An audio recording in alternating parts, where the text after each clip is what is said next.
सरपंच संतोष देशमुख यांच्या हत्येला 5 दिवस उलटत आहेत, मात्र अद्याप आरोपी जे आहेत ते अटक झालेले नाहीत। आरोपींना अटक करावं या मागणीसाठी आणि पोलिसांवर कारवाई झाली पाहिजे या मागणीसाठी केज पोलीस स्टेशनच्या बाहेर खासदार बजरंग सोनवणे यांच्या समर्थकांनी ठिय्या घातलेला आहे।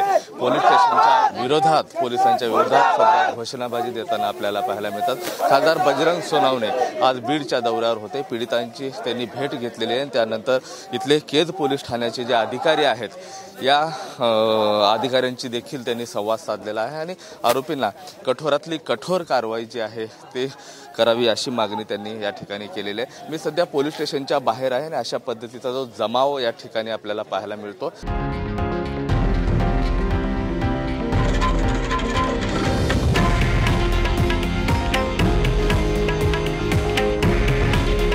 हे आहे देशातील नंबर 1 न्यूज नेटवर्क आणि आपण पाहत आहात TV9 मराठी। काळजी तुमची, हित महाराष्ट्राचं।